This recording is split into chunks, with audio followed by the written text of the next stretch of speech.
Талас шаарынын тургуну Үмөтбек Байтелиев төлөмдү кечиктирбегенге аракет кылат. Ал бүгүн Талас электр тармактары ишканасына келип, үй бүлөсү керек деген электр энергиясынын 1 айлык чыгымын төлөдү. Бизге окшогондор поштага келип туруп кетет, нары берип эткендер. Баягы 6-сына чейин төлөгөнгө аракет кылабыз, потому что 6-сына кийин пеня да туулат. Аргандылык бир убакыттарда үйдөн отуруп жана М-банк менен төлөп коебуз. Телефон уюм аркылуу төлөйбүз.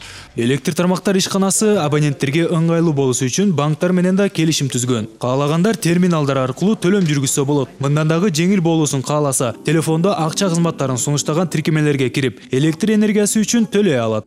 Бүгүн эле 10 чакты кишинекин тиркеме менен которгонун көрсөтүп далилдеп бердим. Алардын корккон нерсеси бул болуп атат. Тиркеме менен биз которуп койсок, бул жерде чек бербейт, же терминалда чек бербейт экен, ушул акча түшкөн жокпу деп ошондон коркуп атат да. Бирок мен ушул карадага кайрылып кетер элем. Эч коркпой эле которуп бериш керек дагы. Бул арада болушпайт. Үйгө отуруп которуп коюп турган бир нар өткөндө бир өткөндө кайрылып туруп билип койсо, биз аны тактап беребиз. Бүгүнкү күндө Талас электр тармактар ишканасына калктын карызы 17 миллион 471 сомду түзөт. Мекеме уюмдар 5 миллион 423 миң сом карыз. Мындай абал электр тармагын артка тартып, кедергисин тийгизүүдө. Энергетиктер пайдаланган электр энергиясына төлөмдү болушунча кечиктирбей, убагында төгүүгө жана бул абалды туура түшүнүүгө чакырышат. Биз мисалы уюлдук телефонго бүгүнкү күндө алдын ала төлөм менен иштейбиз да. Алдын ала төлөйсүң, сүйлөшүп бүттүңбү, акчаң түгөндү, болду. Түгөндү жок, өчүп калды да. Электр энергияны биз беребиз. 1 ай колдонот. Колдонгондон кийин биз счетуна апарып беребиз. Ошону мөөнөтүн дагы коюп беребиз. Счетун алгандан кийин дагы убакыт түзүлүп берип атат. 7 күндүк убакыт мындай алганда, жалпылап айтканда мындай 5 банктык күн берилип атат. Ошонун ичинде төлөп коюш керек да.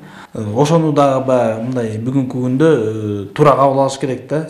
Облустук электр тармактар ишканасы 51232 калк кардарына жана 2591 мекеме уюмга электр энергиясын жеткирет. Төлөмдү жүргүзүү учурунда кардарлар убакыттан уткурбашы үчүн электрондук кызматтарды да колдонсо болот. Үйдө жатып эле эч жака чыкпастан төлөп коюуга мүмкүнчүлүк түзүлгөн да бүгүнкү күндө. Но ошого карабастан Кетлекке каршы жана жогоруда айтып тургандай 17 миллион карызыбыз бар.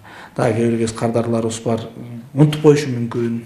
Аны үчүн унутуп койбош үчүн биздин мобилдик тиркеме бар. Бул жерде өздүк лицевой счетун киргизип коет кардар. Эгерде төлөнбөсө мына мотип неоплачено деп күйүп турат да. Необходимо оплатить до мынчанчы баланчанчы числого чейин төлөнүш керек деп турат. Өз убагында төлөмдөрүн жүргүзүп турган кардарларыбыз да бар. Аларга алкыш айтып, рахмат айтып кетишибиз керек. Карызды төлөбөй созгон учурда кошумча туум кошулат. Жыйынтыгында электр энергиясын берүү өчүрүлөт. Мындай абалда алдын алуу үчүн энергетиктер төлөмдү өз учурунда жүргүзүүнү эскертишет. Сыймык Барманов, Нурсултан Курманбеков, Кайнар Ормонов, Талас шаары.